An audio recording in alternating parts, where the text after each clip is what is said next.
зборот саркс или стана тело. Ово е клучен збор, посебно за оние учења што ги спомнавме, што доаѓаат како контра од учењето дека Христос дојде во тело.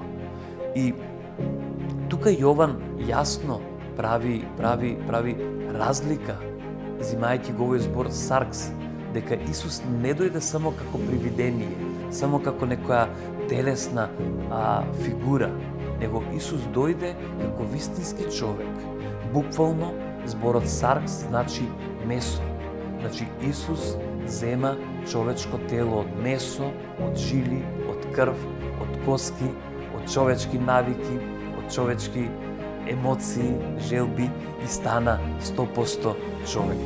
Така да саркс означува човек со сите човечки функции и особини.